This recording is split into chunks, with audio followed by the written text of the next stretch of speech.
Welcome back to the eSports Report. Benson is back, and we're talking UMG Nashville. Ben, we kind of highlighted the teams that impressed us. Aware was on that list. We saw Rise Nation really perform well, showing that they can do it offline as well as online. They got top 4 there.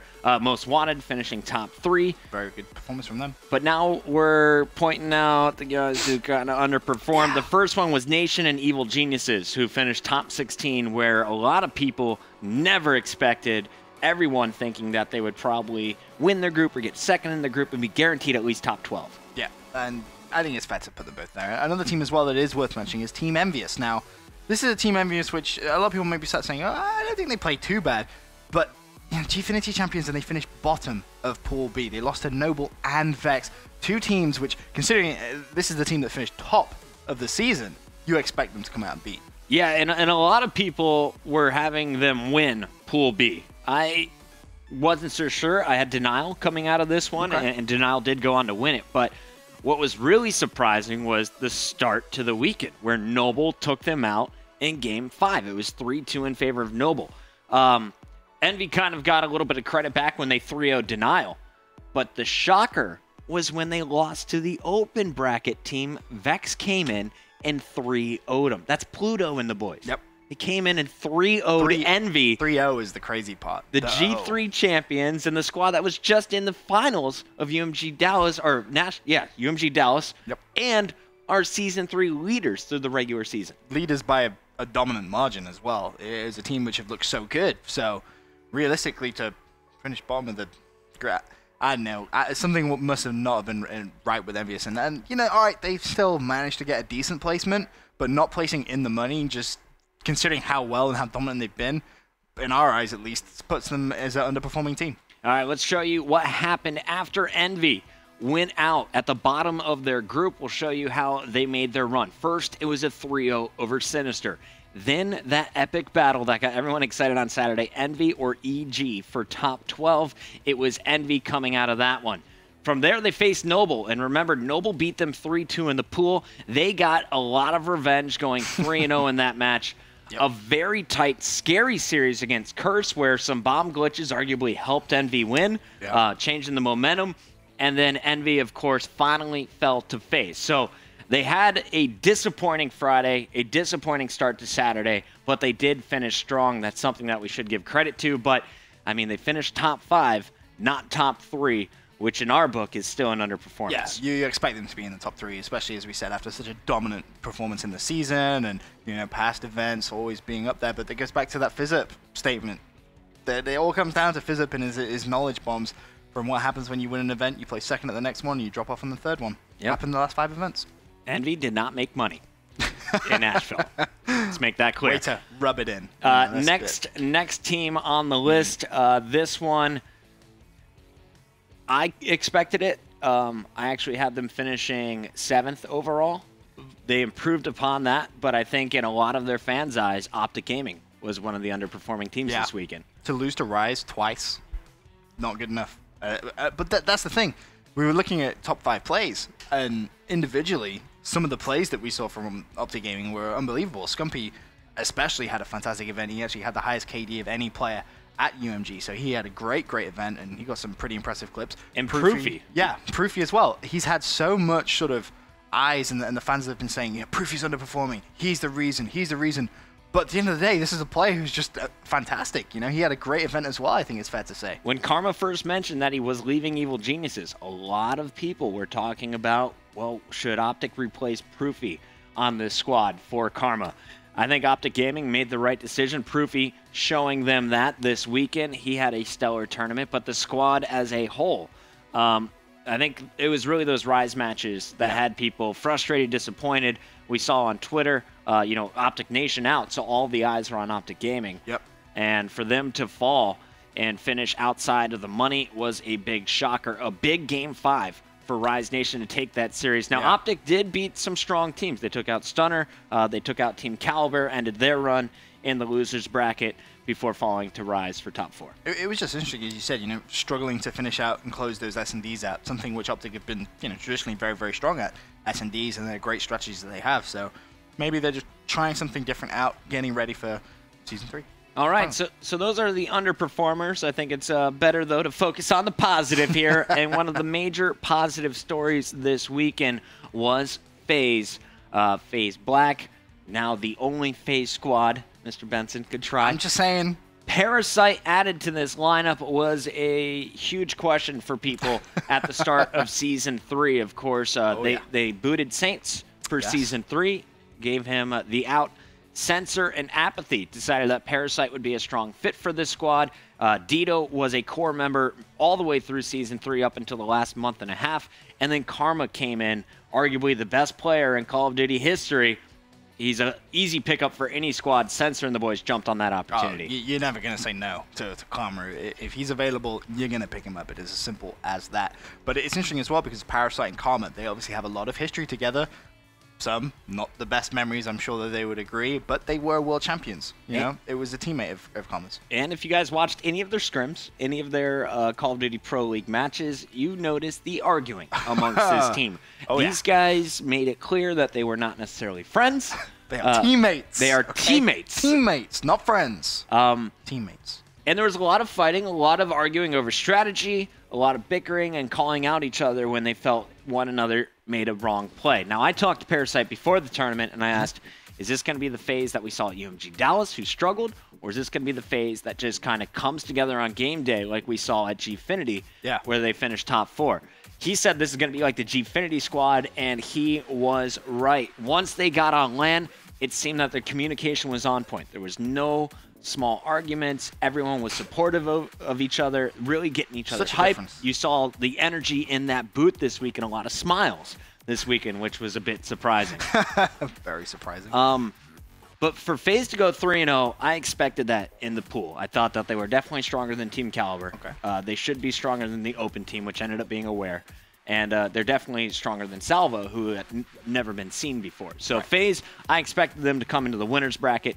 Did not see them losing to Most Wanted. In fact, I had FaZe in my top 3 guaranteed because they would make it to that winner's final. Most Wanted beat them 3-1 there, but FaZe did not give up. As you see the loser's bracket, FaZe had to face off against Envy there in that loser's quarterfinal. After that, they beat Envy 3-0'd Rise Nation to make it into the grand finals. And really, it was that grand finals run that was just so impressive from this FaZe roster. It was unbelievable. One of the best grand finals I've seen in a very, very long time on Call of Duty Ghosts. But there you see exactly what FaZe's run was like. Some fantastic results in there for them, you know, beating Denial 3-2, 3-2 at the very end. Unbelievable grand final, as I said. So they got their revenge against Most Wanted. They beat Envy, they beat Rise Nation, and they beat Denial twice. I think FaZe had one of the most difficult runs out of any team if you're looking back at it. And I definitely think that they deserve all of the hype, all of the glory. Ben, I know you broke down the stats. What were some of the interesting numbers from FaZe's performance this weekend? There was a lot of interesting numbers. The first thing I did when I got to the office was, all right, I'm going to break down exactly what FaZe did. Why were they so successful? Yeah, why was FaZe winning? Right, that's the key. I've been saying that they were going to win for a while, so I wanted to finally realize why they won. Now, S&D wins championships. That's the saying, You're I'm sure. such a cheater. I know, I really am. It's great. I've been saying S&D wins championships for a very, very long time. As anybody in Call of Duty will agree, it simply does. And they won 75% of their S&D games. They only lost 3 S&D maps all weekend. That, to start things off, is a phenomenal statistic. You know, you need to be picking up those search and destroys. They were undefeated on Freight and Sovereign. 100% win ratio on both those 2 maps, which is interesting considering in Season 3, they had a 58% win ratio on Freight and just a 36% win ratio on Sovereign, which was statistically their worst map. Wow. So they win on their worst map, 6 Freight wins. I think that's huge, huge thing to point out there. Now talk to me about the First Bloods, though, because I thought this was one of the more interesting stats. Yeah, the First Blood, very, very awesome stat in my mind. Parasite had a 2.3 First Blood per map ratio. That was number 1 from the weekend. He got 41% of his team's First Bloods. And as well as that, Apathy was actually in number 2 with a 1.5. Now, when you work that out, you have 2 players, both at the top of this statistic, getting First Bloods for your team. As soon as you get that First Blood, opens up so much. Not only gives your team confidence, opens up the map, gives you a kill, makes a 4 versus 3 scenario. That's going to be a lot easier to win, of course, than just a 4 versus 4. And of course, the overall numbers, the most impressive to me over the course of the weekend for Faze was Apathy's 1.55 in S&D. We've seen as high as 2-point-somethings, but for a minimum of 10 maps played in Search and Destroy, Apathy with a 1.55 at number 1. Karma right behind him with a 1.23.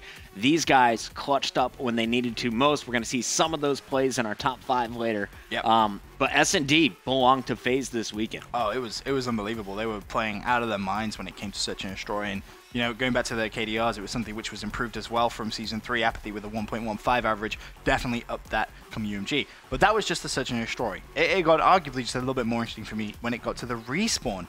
Because Respawn is something which Faze, they've been known to argue a lot with. And I'm just going to throw it back, Bucket. Remember Domination Octane, Sensor and Karma screaming and shouting at each other. Karma, you're not a friend, you're my teammate. We're never going to win this map. We suck at this map. Well, they were undefeated on Octane. So that's kind of awkward for Karma, really, isn't it? Yep. Hey, maybe his yelling paid off. We don't know. We don't know what changed between Season 3 and now, but definitely a strong map for them going undefeated on it. I think Apathy Slang overall, number 2 behind Scumpy there, 1.19 was a big one. Yeah, and as you say, he was behind Scumpy, but he played 13 more maps than Scumpy, and the differential was just a 0.03. So, you know, you look at that and you think that's a lot of maps to be played. So Apathy really did very, very well to keep that KDR as high as he possibly did.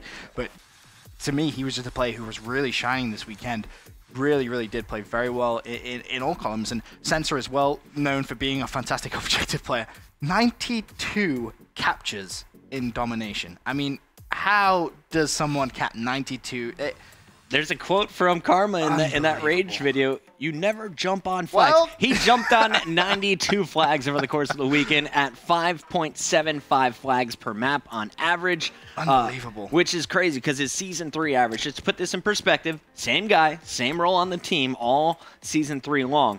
He was just 3.66. Yeah. So over 2 more caps per game when it came to Domination. Sensor really stepped up his objective work. You can see Nade Shot, of course, less maps played, but the next highest, 94 capture points.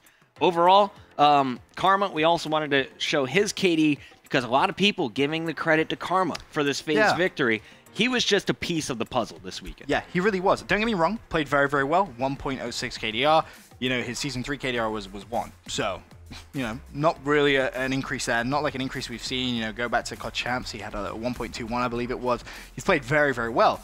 But as you said, he was very much just a piece of the team this event. And don't get me wrong, I think Faze really needed that. You've got a 2-time world champion with a ton of experience, and Faze used it perfectly. And they just managed to find themselves and gel together nicely.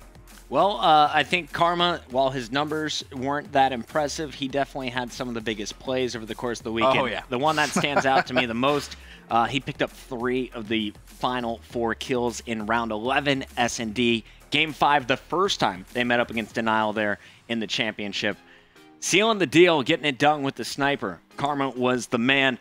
How was Parasite this weekend, though, in your opinion? He's the 4th we haven't really touched on too much. Yeah, so it's interesting, really, with Parasite, because as we mentioned with his first blood, he was doing very, very well in Search and Destroy. He's really, really struggled all year long, in my honest opinion, when it comes to Respawn and getting those massive numbers that we kind of expect. And again, he was kind of just another piece of the puzzle. It wasn't necessarily all of Faze playing very, very well, or, you know, one player playing out of their mind. Don't get me wrong, Apathy played very well, but they had teamwork, and that's what this team has really been missing. When the Faze guys came over for the launch of MLG Brazil, I was speaking to Temper, and he was saying, hey, you know, what do you honestly think of the team? And I said, if the team can cut out all the arguing, this is going to be a very, very dominant team, and that's exactly the team that showed up this weekend. Faze looking great. They take home their first title for the Faze organization. I know this is a major milestone in their book. I'm excited to see these guys play in just 2 weeks, October 24th through the 26th. They will be looking to continue their dominance as they face off in Season 3 playoffs. Overall, I think the pickup of Karma, huge game changer for them. I always thought they were a strong team with Dito, a top 4 team, as we saw exemplified at Gfinity 3. Now with Karma, they're a top 3 caliber squad, maybe even top 2, if not the best. They can hang in the slaying game. They definitely improved their Search and Destroy, which we all, as commentators, talk about as being the most important in every series. Yeah, they've done really well. But the big question for me now is Parasite. and Karma, are they going to be able to team together again? Because they were very, very dominant in Black Ops 2. I mean, very, very dominant. That Impact Rico team Impact, yeah. They were unbelievable, and they had great synergy. And then, of course, Impact sort of crumbled down. We saw Karma go on to a couple of different teams. Had massive, massive success, it's worth mentioning. But can he put the arguing with Parasite behind him? Can Parasite team with Karma once again? Judging by the last weekend pocket, it seems like they can team together once again because they had great success. But do they want to? Exactly that. They both know that arguing's going to happen. They both know they're going to annoy each other beyond belief. They have a kind of brother relationship, I think it's fair to say, more than anything else. You know, they love each other to bits, but at the same time, they can't stand each other. So, well, if you look at Hicks and TP, I mean, probably the winningest duo in Call of Duty history. These guys aren't best friends. That's true. They're colleagues. They're teammates. You know, not friends. This is a business for both of them. I want to know, where does Karma go at the end of this? At the end of Season 3, before Advanced Warfare, where does Crim6 go? Does he stay with EG? Do TP and Ake stay together? Does Karma stay with Faze and currently playing with Sensor, who obviously he doesn't get along with? Apathy, who's always kind of quiet but a dominant Slayer. It's going to be interesting. In Season 3, I think that is really going to be the tipping point. After that, it's going to be team changes through the woo-ha. What's really interesting is it isn't going to be EG who implement the team change, if that makes sense. Right. Normally we would expect, you know, the team at the very top of the food chain, if you will start the changing process. But I think now it's going to be other teams who could potentially be like, hey, Crim, do you fancy a team change? You know, hey, TP, do you fancy a team change? And that could leave EG with absolutely nothing if they're not careful. How fancy do you fancy the team changes, Ben? Sorry, it's British words in America. I have to make fun of them. Guys, we have a top 5 from the weekend as well as the grand finals, both of them versus Denial. So don't go anywhere. The ESR continues when we return.